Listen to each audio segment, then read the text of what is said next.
Bonjour. Aujourd'hui, je voulais parler de quelque chose qu'on entend de plus en plus. Enfin, ça fait déjà quand même un petit moment, mais c'est quelque chose que les gens vont être amenés à vivre de plus en plus, qui se manifeste dans le corps et à différents niveaux aussi, au niveau psychologique et mental. Disons que des fois, ça peut être très compliqué à vivre. C'est la Kundalini. Alors, il y a des gens qui vont parler d'éveil de la Kundalini. J'aime pas mettre ce mot éveil parce qu'il y a tout et n'importe quoi dans ce terme-là. Donc je vais plutôt parler de montée du feu Kundalini, parce que la Kundalini c'est une énergie de feu, c'est une énergie qui brûle euh, les miasmes, tout ce qui n'a plus d'utilité, tout ce qui n'a plus à être... Donc c'est une énergie qui part du bas et qui monte. C'est quelque chose que l'on peut faire monter par soi-même, selon là où... Voilà, plus ou moins facilement selon les gens. Il y a différentes techniques. Il y a des gens qui je ne connais pas du tout le yoga Kundalini, mais il y a des gens qui vont utiliser des choses comme ça. Il y a des gens qui vont faire des montées de Kundalini spontanées. Moi, ça a été mon cas, je ne savais même pas ce que c'était. Ça, c'est vraiment des choses qui sont très difficiles à vivre et après, il faut redescendre. Et c'est un peu compliqué. Parce que, qu'est-ce que c'est que la montée de Kundalini? Qu'est-ce que c'est que cette énergie? Donc ça brûle, ça nettoie. Et ça peut être très compliqué pour de gérer ça en fait. Ça peut être très compliqué parce que c'est une énergie particulière. Et donc autant le vivre bien, autant le vivre en douceur. Et c'est pour ça que moi en tout cas, je ne vais pas aller dans le sens des gens qui veulent faire des expériences extrêmes, qui peuvent se retrouver après en hôpital psychiatrique, voilà, avec des séquelles dont après c'est très difficile de revenir sur Terre. Le feu de la Kundalini, ça ouvre beaucoup de choses. Quand on fait des montées, alors je parle de montées spontanées, c'est pas une seconde et bim bim. Ça peut se faire sur plusieurs heures, sur plusieurs jours, sur plusieurs semaines, mais ça peut être très compliqué, selon ce qu'on a nettoyé aussi, parce qu'on est tous différents. On n'a pas tous le même vécu, on n'a pas tous les mêmes histoires, on n'a pas tous le même nombre de... Je ne vais pas aller dans ce sens-là, mais voilà, on est tous différents. Donc c'est comme si on était... je vais donner une image très glamour, mais c'est comme si on était une grosse poubelle.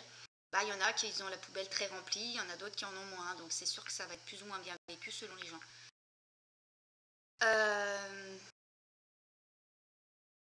Les gens qui font des montées de Kundalini et ils sentent que ça monte à un certain niveau, ça ne monte pas jusqu'à la tête.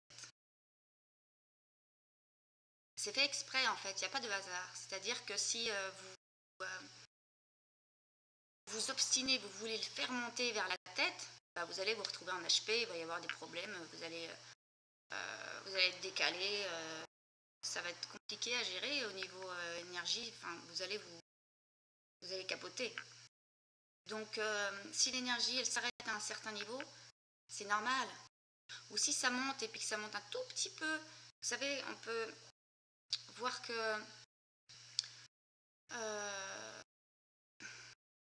ça va bien monter à un certain niveau, puis après ça va être un peu moins fluide. C'est normal.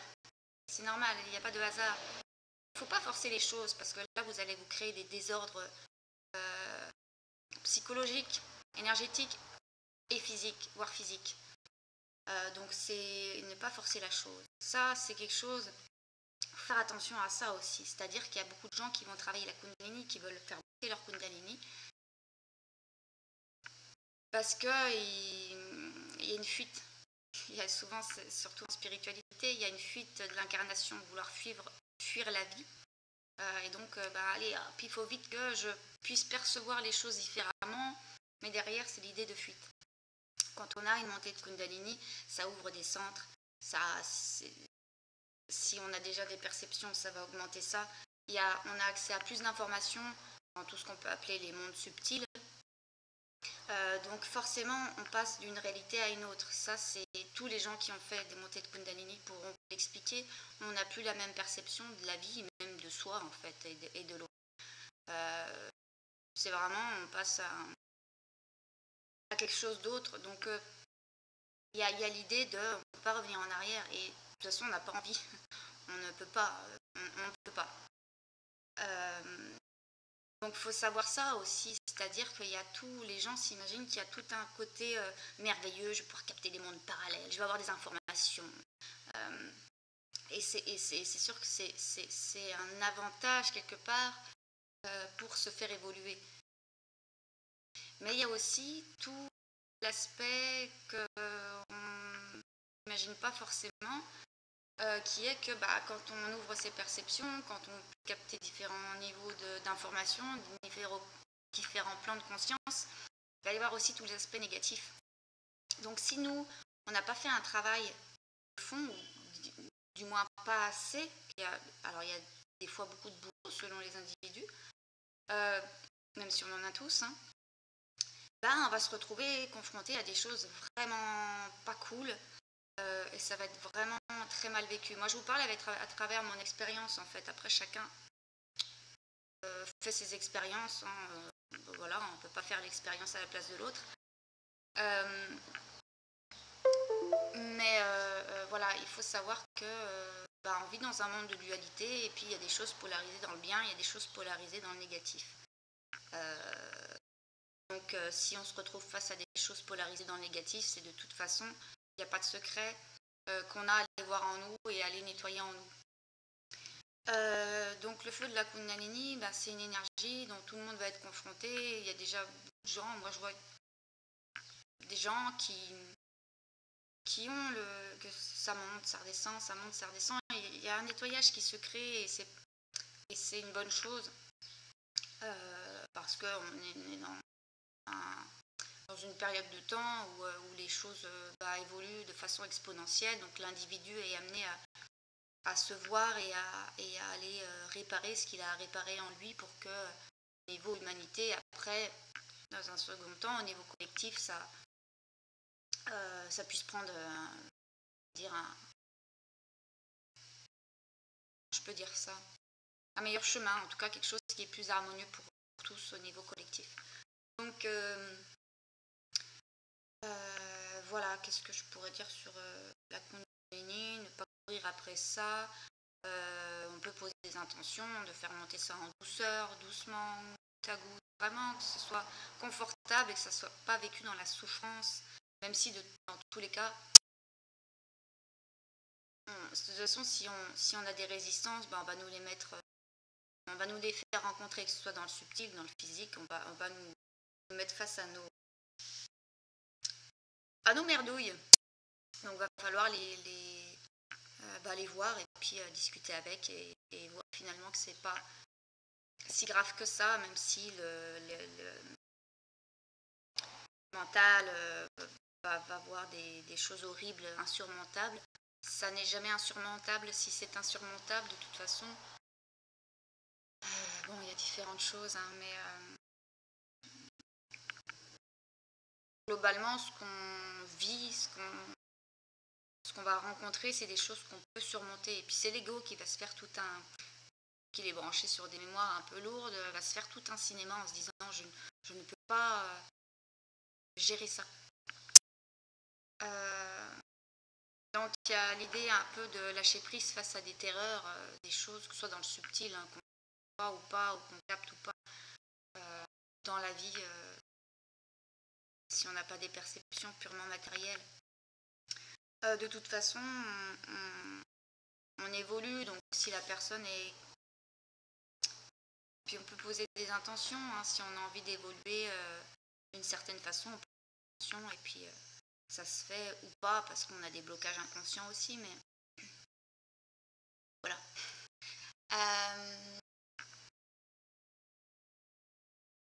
va souvent entendre parler des dragons dans le feu de la Kundalini, c'est normal parce que c'est eux qui gèrent toute cette sphère-là.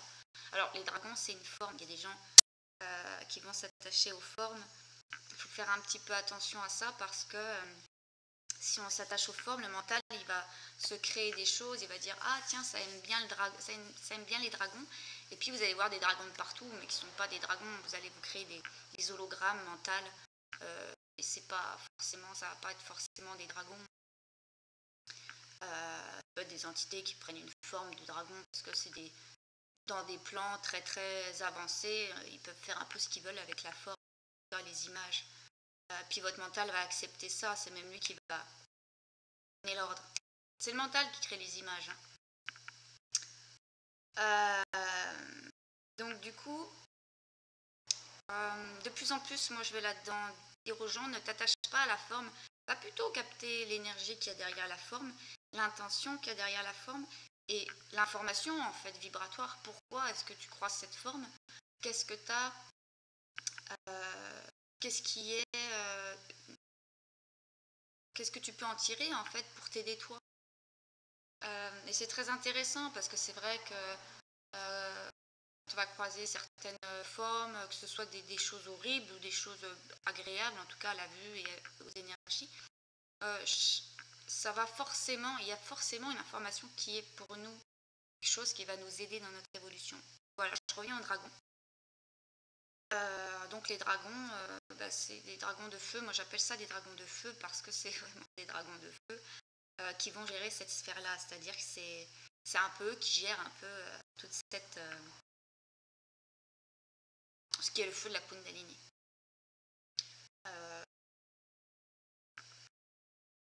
Peut-être qu'un jour, si c'est pertinent, en tout cas, si c'est approprié, parce que les gens mentalisent beaucoup et puis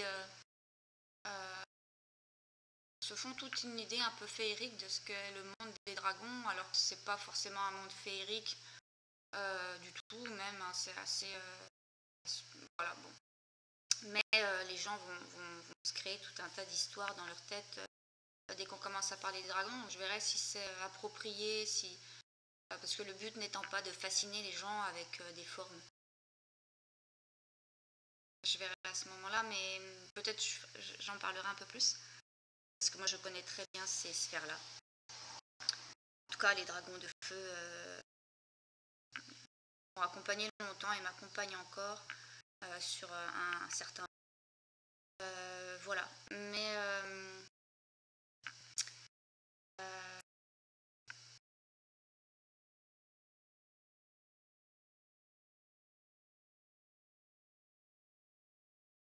j'attends parce qu'on m'appelle au téléphone. Ça me déconcentre.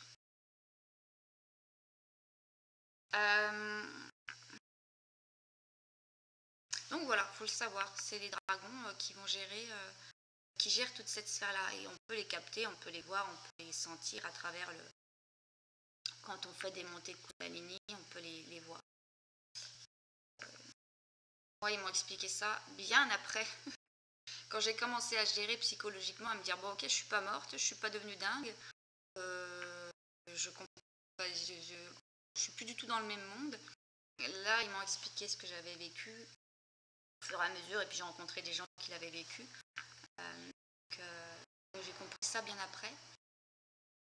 Mais c'est bien, du coup, s'il y a des gens qui traversent ça, parce que quand on ne sait pas ce qu'on vit, là, c'est d'autant plus difficile. L'ego, il comprend rien, en fait. Et il est flippé et c'est très difficile. Et finalement, on va peut-être pas bénéficier de tout ce qu'on pourrait bénéficier. En tout cas, ça va être pas top. Et quand voilà, quand parfois on écoute les expériences des autres, ça peut nous rassurer, on peut se dire, ah bah effectivement, Donc, je parlais vraiment des symptômes physiques. Symptômes physiques, il y en a plein. Il peut y avoir des grosses bouffées de chaleur qui durent la nuit, le jour, des grosses transpirations. Évidemment, ça bouge partout dans le corps, donc on peut sentir que le corps bouge de partout. Au niveau des chakras, au niveau des jambes, ça bouge partout, la tête peut bouger beaucoup. On peut sentir comme des craquements Au niveau du crâne, c'est des, comment dire, des circuits énergétiques qui s'ouvrent aussi, on peut sentir ça. On peut sentir de la chaleur dans les mains. On peut avoir des tremblements. Physiquement, c'est vraiment des symptômes qui peuvent être vraiment pas cool. Des insomnies, on peut faire des insomnies, ne pas dormir. Moi, j'ai pas dormi pendant plus de 10 jours. La grosse transpiration, à me dire je vais complètement devenir dingue. On peut avoir, voilà, la tête un peu. On se dit on va exploser du crâne. Il y a quoi encore comme symptômes? Les pensées, on se dit je vais devenir dingue parce qu'on peut avoir, si au niveau de l'ouïe, en tout cas si on a une sorte de télépathie où on entend plusieurs plans d'entités différentes, se dire je vais devenir dingue parce qu'on entend 10, 20 entités parler en même temps. Ça aide pas pour dormir, hein, ça. Donc déjà on peut se dire punaise, si j'entends, voilà, si j'ai plusieurs de ces symptômes là et j'ai 50 000 pensées, que j'ai tout ça, en tout cas certains symptômes, on peut se dire bon, il y a peut-être un truc qui se passe, je fais peut-être une montée de Kundalini. Voilà. Donc déjà ça peut rassurer, on peut se dire bon, je suis pas en train de devenir dingue. Et puis quelque chose qui est intéressant, c'est discerner les pensées qui nous traversent. Le but n'étant pas de polariser, ça c'est bien, ça c'est mal, mais savoir quelle pensée en fait m'aide et quelle pensée ne m'aide pas. Moi, quand j'ai fait ma montée de Kundalini, j'entendais autant la polarité positive que négative. C'est-à-dire que j'entendais tu vas mourir, tu vas devenir dingue, on va te crever, enfin vraiment des choses très très hardcore.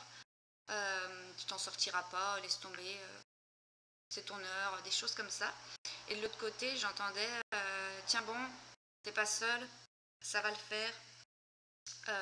Des choses voilà, qui me soutenaient.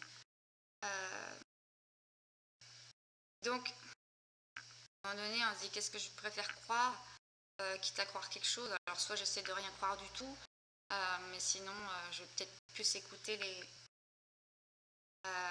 toute cette sphère qui soutient. Voilà. Le piège à faire, c'est de croire tout ce qu'on va vous dire de négatif parce que vous allez peut-être amener ça. C'est nous qui créons notre réalité. Voilà. Donc, voilà, qu'est-ce que je pourrais rajouter peut-être sur le sujet? Parce que c'est quelque chose, ça, que les gens vont vivre de plus en plus.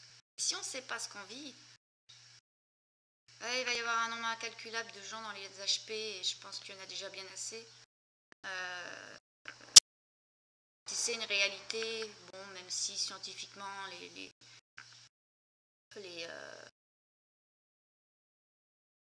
c'est pas vraiment accepté, en tout cas c'est pas quelque chose d'une réalité qui est connue, alors que bon, la Kundalini c'est quelque chose qui a des millénaires, il y a des peuples qui savent très bien, qui savaient tout ça, et puis en fait ça n'a rien de nouveau. Mais dans le milieu occidental, c'est un peu, c'est occulté en fait complètement, ils n'en tiennent pas compte. Alors que s'ils savaient ça, les médecins, dans les HP, il y aurait beaucoup moins de monde, et puis les gens seraient beaucoup. Mais voilà, malheureusement, c'est pas accepté encore au niveau scientifique parce que c'est pas palpable, hein, tout simplement, c'est de l'énergie. Donc voilà, mais moi je pense qu'il y a un moment donné où dans l'évolution de l'humain, ce sera totalement normal en fait, hein, pas de... ce sera intégré dans la science. Voilà. Je vais m'arrêter là pour aujourd'hui. Après je verrai si moi je trouve ça intéressant d'en parler, ou si on me demande d'en parler, parce qu'en fait, on me dit ce serait intéressant que tu parles de ce sujet-là, parce que ça touche beaucoup de personnes en ce moment-là, et ça peut aider. En tout cas, je verrai peut-être il y aura une prochaine vidéo ou pas sur ce sujet-là. ou sur les dragons aussi, parce que je verrai ce qui est intelligent à faire. Je vous embrasse, prenez soin de vous, passez un bon week-end, et puis à la prochaine.